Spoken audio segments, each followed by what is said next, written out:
Oi pessoal, nesse canal científico, primeiro deixa eu mostrar por que a mata é verde, tá?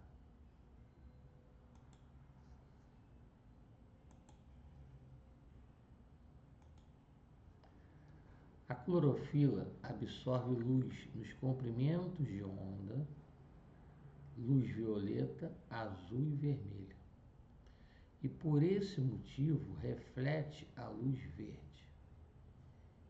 Vou repetir. A clorofila absorve luz nos comprimentos de onda, luz violeta, azul e vermelho. Então, o comprimento de onda da onda eletromagnética visível, as cores, define a cor violeta, azul e vermelho. E por esse motivo reflete a luz verde, tá? Bom, vou voltar para cá. Vem aqui. Voltar para cá, tá certo? Então, a frequência, o comprimento de onda, C igual a lambda F, velocidade da luz igual a comprimento de onda vezes frequência, define a cor da onda eletromagnética visível, porque tem a infrared, a onda eletromagnética invisível, tá? Agora, me permita mostrar um outro detalhe aqui.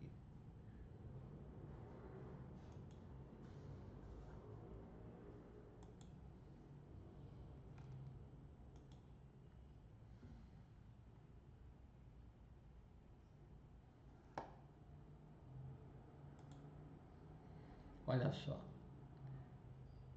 absorção de fótons, reflexão e emissão de luz e emissão espontânea. Aqui, ó, absorção de fótons, tá? Então, na mata vai haver uma reflexão verde, intensa de verde, dentro da mata.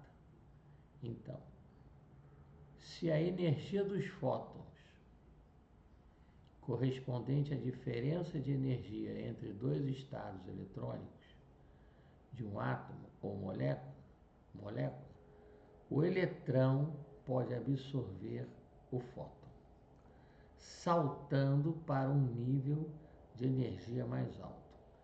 Vamos citar aqui o camaleão. Então, o eletrão do camaleão, ele pula para um estado de energia mais alto, certo?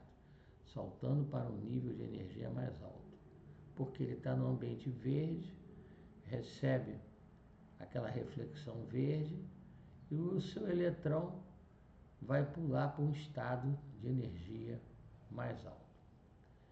Bom, aí ele emite o que? O verde. Quando um eletrão excitado retorna ao seu estado de energia original, pode emitir um fóton, só que na frequência do verde. Daí conclui-se que, peraí,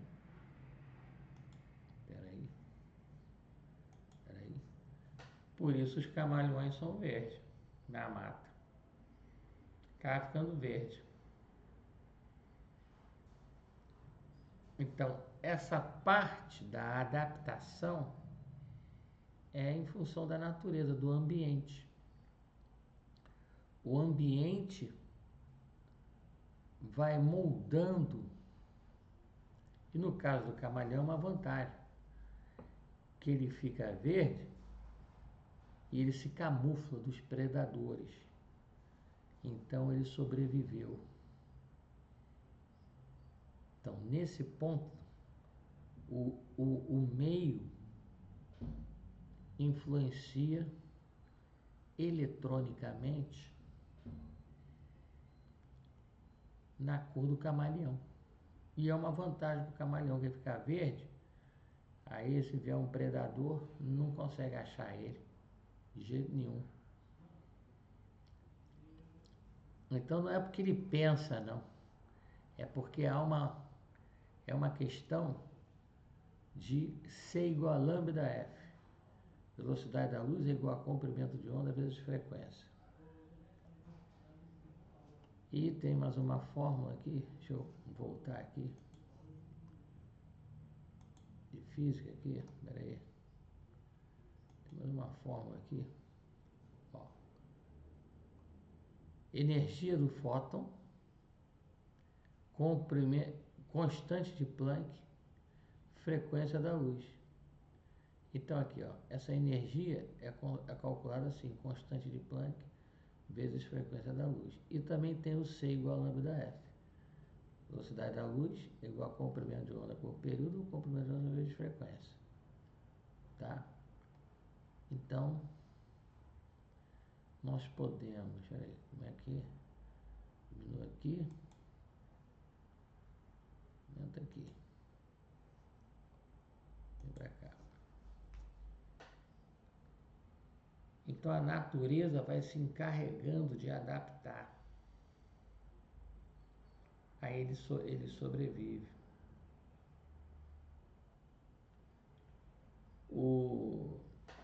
Vários, vários, várias espécies da natureza sobreviveram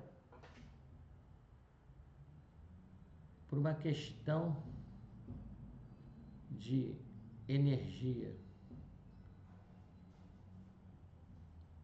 fotões, velocidade da luz igual a comprimento de onda vezes frequência. E a tradicional fórmula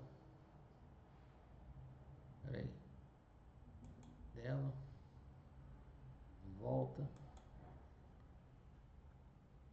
aqui, caraca, opa, aqui,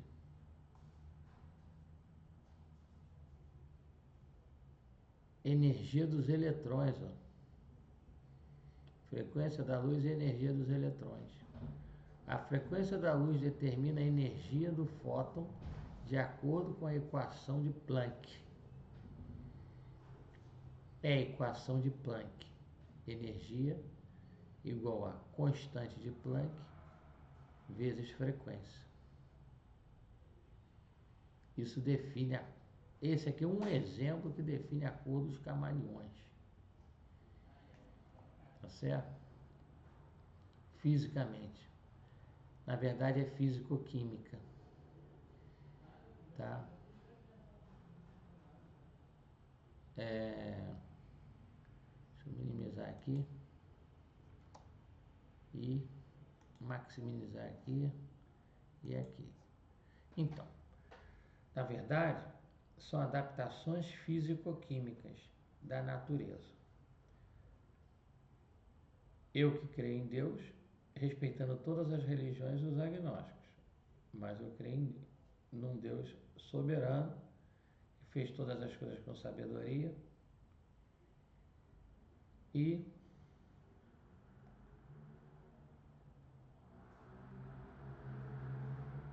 a físico-química vem a demonstrar por que os camaleões ficam verdes. Não é porque ele tem uma inteligência tal que fez ele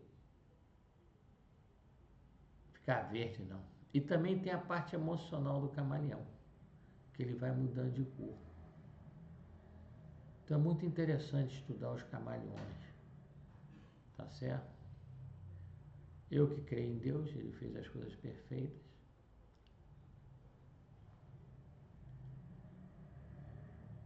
E criou todas as coisas. E as coisas foram se adaptando. As mutações foram ocorrendo de acordo. E uns foram se beneficiando dessas mutações, outros não. Por exemplo, os dinossauros, eles, devido a talvez um bombardeio de meteoros, não creio que a extinção do dinossauro, mas não quero entrar nesse detalhe, foi um meteoro gigantesco. Não. Teria até tirado a trajetória da Terra. Ela teria ou esfriado muito ou torrado no Sol.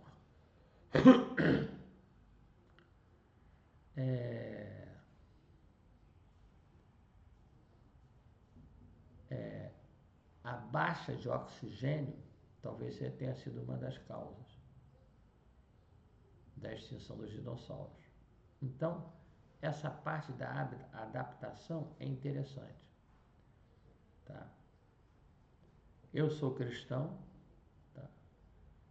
Creio em Deus através de Jesus Cristo, respeitando todas as religiões e os agnósticos. Não estou falando de religião, futebol e política, mas tem uma explicação física para o camaleão ser verde, porque ele está num ambiente verde. E aí proporcionou ele sobreviver.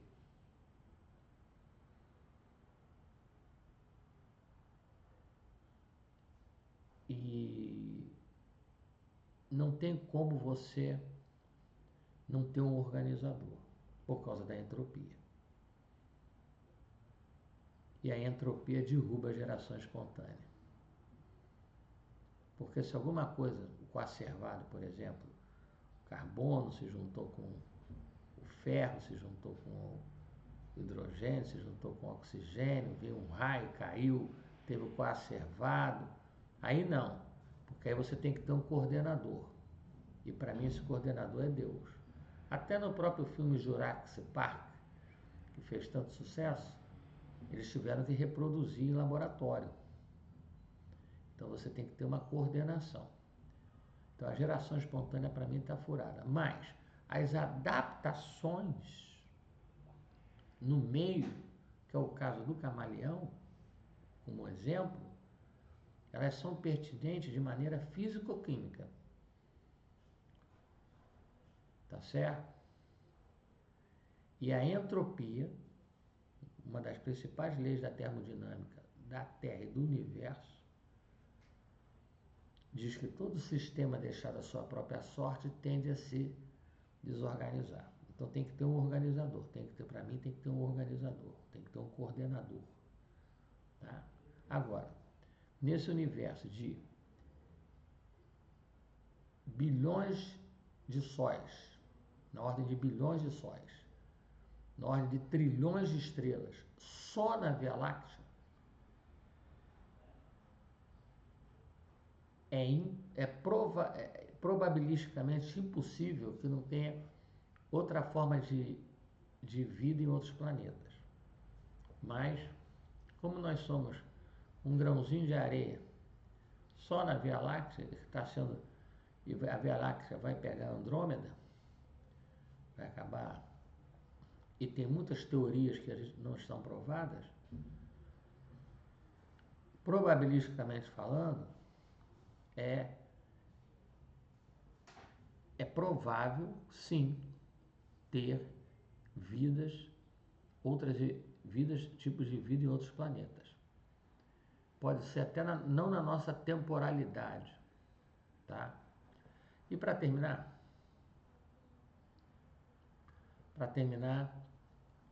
quero dizer o seguinte, não sei se vocês já repararam que quando você faz uma atividade, o tempo passa de uma determinada forma. Quando você faz duas atividades, o tempo passa mais rápido. Quando você faz 3, 4, 5 atividades, o tempo vai passando cada vez mais rápido. E isso não é uma impressão, isso é físico. Assim como a sensação térmica não é uma impressão, ela é real. Tá certo? A sensação térmica não é uma impressão, ela é real. Por exemplo, está fazendo 20 graus, mais 25 graus, 30 graus, mas a sensação térmica é de 35, 36 graus. A sensação térmica é calculável, ela é real, porque nós somos refratários. Nós acumulamos calor também. Aí é uma parte térmica. Então, assim como a sensação térmica é calculável e é real, quando você tem mais de uma atividade, o tempo passa também mais rápido de forma real.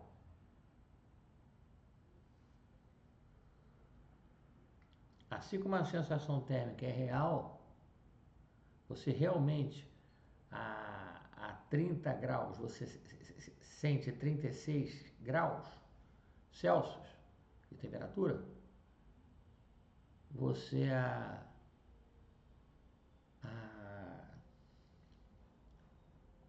com mais de uma atividade vetorial, você faz com que o tempo passe mais rápido, e isso não é uma coisa imaginária, ela é real. São vários vetores do tempo. Então ela é real, não é imaginário. Tá? No universo que tem só na Via Láctea, nossa, a Via Láctea, tem na ordem de bilhões de sóis, de massas solares, bilhões de massas solares, e na ordem de trilhões de estrelas, só na Via Láctea. Então é probabilisticamente impossível que não exista vida de outro planeta. Mas isso para mim tudo veio de Deus, tá? Tem que ter um organizador. Se você não chuta o pau da barraca e aparece lá uma construção. Você para fazer uma construção você tem que ter os operários, o encarregado, o projetista, o supervisor, fazer a construção. Tem que ter uma coordenação. Não aparece assim à toa, não. Por isso que eu creio em Deus. Ter um coordenador, no mínimo. E só uma pequena observação. Tem um programa aí na televisão que eles fazem. Estou criticando o programa, não, o programa é bom. Mas eles fazem, como se diz, debates teológicos. Em primeiro lugar, teologia já é um contrassenso, porque você não pode estudar a Deus. Em segundo lugar, os pensamentos de Deus são insondáveis. A única coisa que a gente tem que botar em prática é a fé. Para mim, sem fé ninguém vive. Então, para mim, nem os dois estão certos, nem os dois estão errados nesse debate. Porque só Deus sabe. Porque os pensamentos de Deus aí são insondáveis. Então, só Deus sabe todas as coisas. Tá certo? Então, eu fiz esse vídeo para desmistificar um pouco, sob minha opinião, o fato de que eu creio em Deus, é pela fé, e a fé, em Hebreus 11:1, define como a certeza das coisas que se espera para a coisa não se vê, tudo bem? Mas, sob meu ponto de vista, tem um Criador porque tem que ter um organizador. Alguém organizou isso tudo, o próprio Albert Einstein falou. Alguém organizou isso tudo. Tá, agora, como que é, não quem sabe. Ninguém sabe de onde viemos nem para onde iremos. Mas viemos e iremos. Mas ninguém sabe a mecânica, como funciona. A gente tem alguns dados, mas não temos todos os dados. Porque para mim os pensamentos de Deus são insondáveis. Eu que sou cristão, respeitando todas as religiões e os agnósticos. Eu não estou falando de religião, futebol e política. Essa é a minha opinião, que, pelo fato de eu ser cristão. Agora, a geração espontânea está furada, porque você tem que ter uma coordenação. Nada aparece assim. O próprio design inteligente derruba a geração espontânea. Se você tem uma pedra na Lua, vai ser sempre pedra. Se você tem um relógio, alguém organizou aquele relógio. Então, a geração espontânea está furada. Agora, as adaptações que que o ser humano vai tendo ao longo das mudanças na Terra, tá? É outra coisa. Agora, mais um detalhe. Quanto a essa questão da gravidade, com todo respeito, aquela equação, produto das massas, dividido pelo quadrado da distância, vezes a constante G igual a força, né? Poxa, se eu tenho aqui essa borracha, esse lápis, eles estão pertinho, ninguém está atraindo ninguém. Tá certo? E era para ser, porque é inversamente proporcional ao quadrado da distância. Então, se a distância é bem pequena, o denominador é bem pequeno. Então, a força tinha que ser muito grande. Não tem força aqui. E imagina um planeta lá longe. Então, dividido pela distância enorme, a força desaparece. Então, a gravidade para mim não está explicada ainda. Tá? O astronauta ele não flutua, ele vai tangencialmente, ele vai para o lado, que a câmera acompanha, que a Terra está girando. Ele está caindo, mas ele está caindo devagar, justamente que vai perdendo essa força. Então, eu creio que está mais próximo a uma onda eletromagnética. Se vocês observarem no Equador, à direita, a água desce num sentido. À esquerda, a água desce no outro sentido. E naquele ponto, desce direto.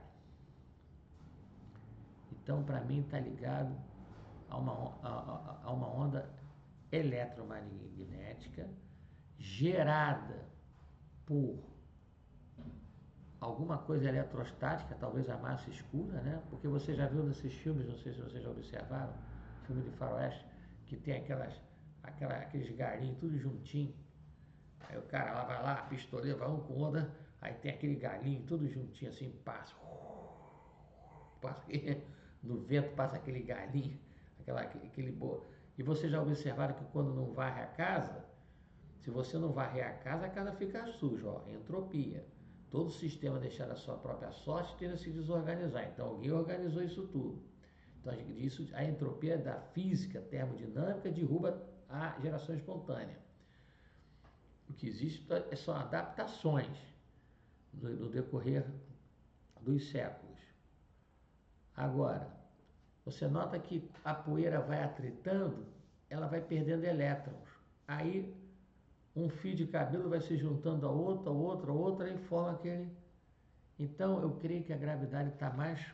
Eu creio que a gravidade está mais ligada à massa escura, a atrito, a parte eletromagnética e a força forte e a força fraca.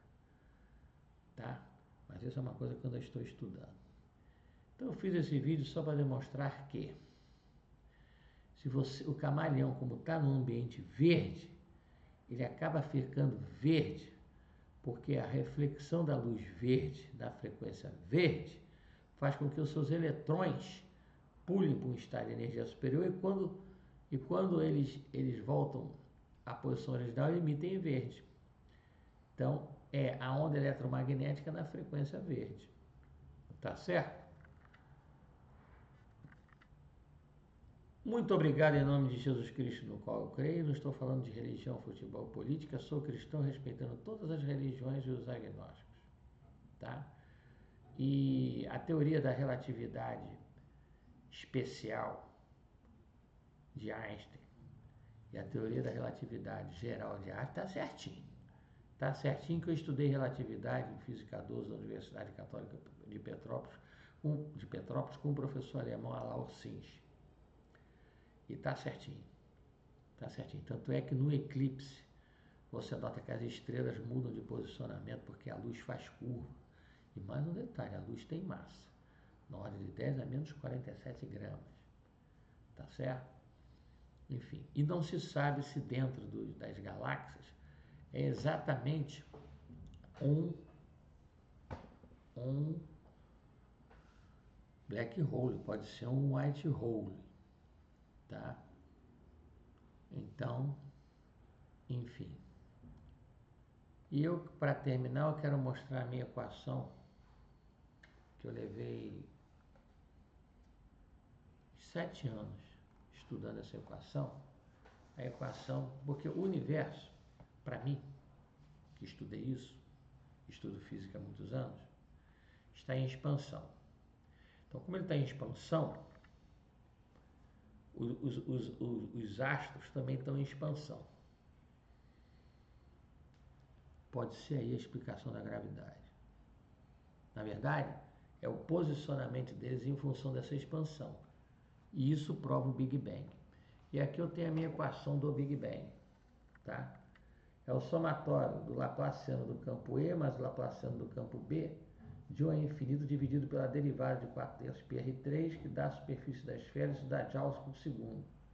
Tá? O Laplaciano não é zero porque você tem uma densidade de massa, não existe o vácuo absoluto.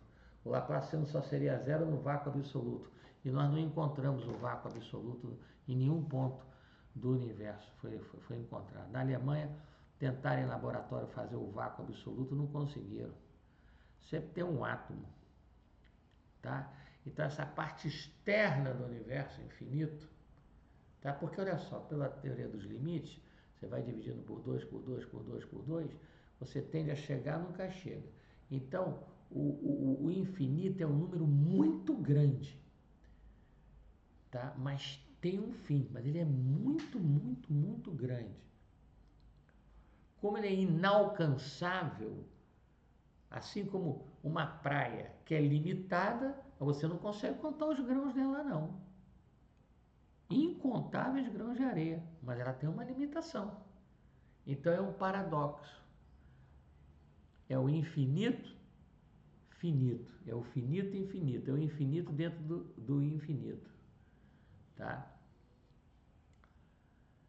É isso aí.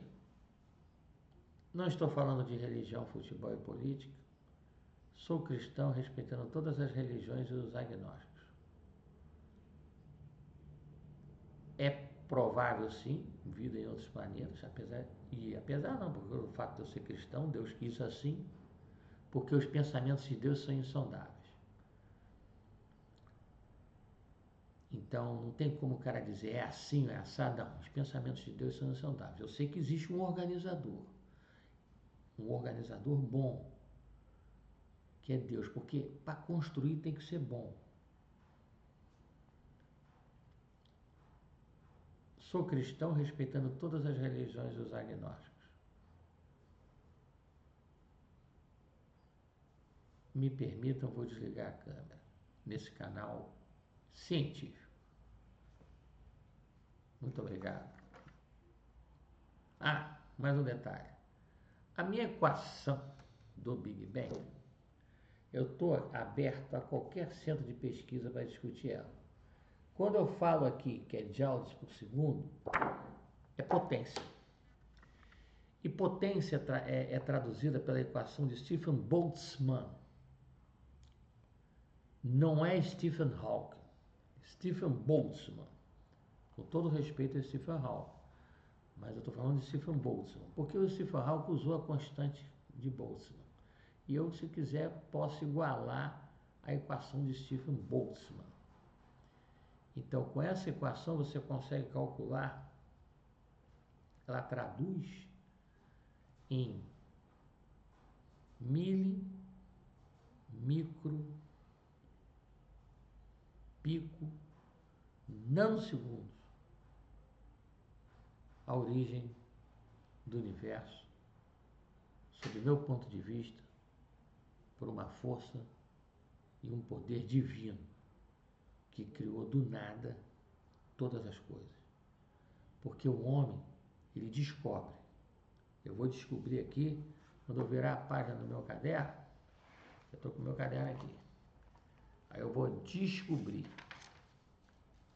Isso é descobrir. Mas a criação, trazer existência que não existe, só Deus.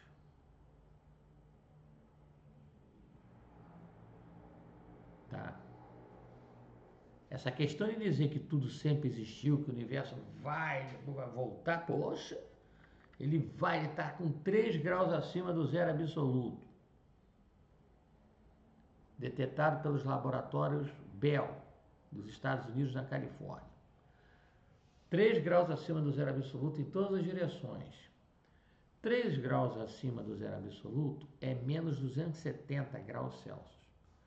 Então, ele está em expansão. Como é que vai puxar isso? Não tem como. Não tem como. Não tem como. Enquanto ele estiver a 3 graus acima do zero absoluto, enquanto houver movimento, porque quando, e é um ponto limite, porque ele vai tender a parar, mas nunca vai parar. Ele vai tender, o Albert Einstein disse que ia tender a um estado estacionário, realmente, vai tender a um estado estacionário, mas nunca vai chegar no estado estacionário. Porque, teoricamente, se chegar num estado estacionário,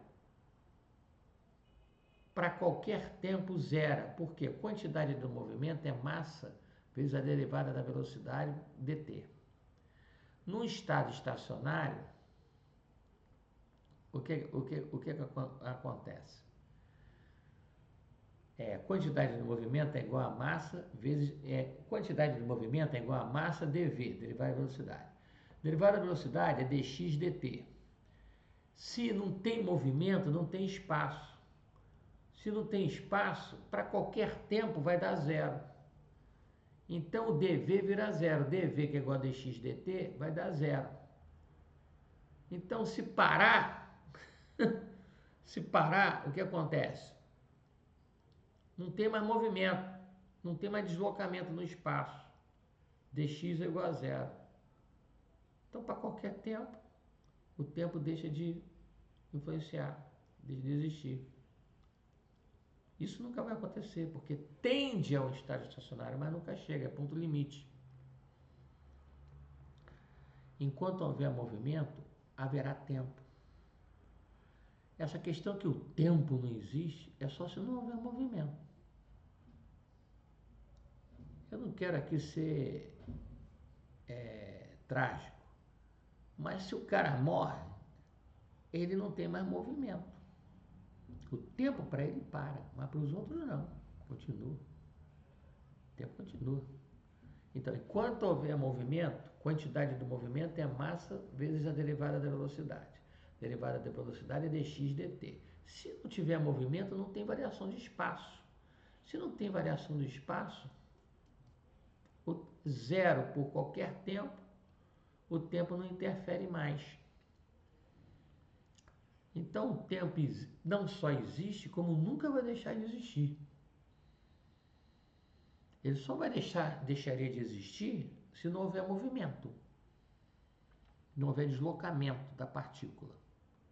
Na cinemática e na dinâmica, força é igual a massa vezes a aceleração. Tá certo? E para terminar, mais um detalhe, a questão do Sol. Um reator, ele vai fechando, e explode numa anã branca. Se não explode, explode numa supernova. Se não explode, ele vira uma anã branca e tem a tendência a gerar um black hole. Mas eu tenho algumas dúvidas se em algumas galáxias, no centro delas é um black hole ou um black wide, pode ser a saída de um buraco de minhoca. E a estrela Matusalém, por que ela tem um tempo maior que o tempo estipulado do universo? Porque ela deve ter ultrapassado a velocidade da luz. Ah, não pode? Pode. Perto da velocidade da luz, futuro. Acima da velocidade da luz, aceleração negativa, passado. No acelerador de partículas, já houveram partículas que foram para o passado. Talvez a estrela Matusalém foi parar no passado. Pode sim. Você tem um Fusca aqui passando. Um Fusca passando. Aí esse Fusca, você está se afastando dele. Você está vendo ele passando. Se você ultrapassar a velocidade da luz, você vai ver a luz que ele emitiu no passado. Você vai ver ele voltando. Então pode sim. Então a gente tem que ser humilde e tirar o chapéu para esse físico chamado Albert Einstein. Porque na minha pequena existência nesse planeta, eu nunca vi um físico como o Albert Einstein. Não, teve QI é outra história. Parece que Gauss tinha um QI maior do que o de Einstein. Mas o Einstein compunha o negócio de uma forma que ninguém compunha. E ele, tudo você nota, Stephen Hawking, todos os que vêm, tudo é baseado na relatividade especial e geral de Albert Einstein. Uma capacidade que eu não vi ninguém atingir. O camarada pode ser muito bom em matemática. Foi o caso de Gauss, né, que a professora chegou para Gauss e falou assim: eu quero que vocês sumem o número de 1 a 100. Aí o cara começou lá, todo mundo. 1 mais 2, 3. 2 mais 3, 6. 3 mais 4, 10. Gauss, tanto, é tanto. O que ele fez? 1 mais 100, 101. 2 mais 99, 101.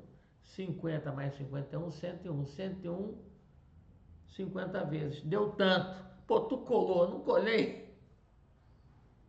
É a capacidade, é o intelecto que esses camaradas têm de ver o que ninguém vê através da matemática e da física.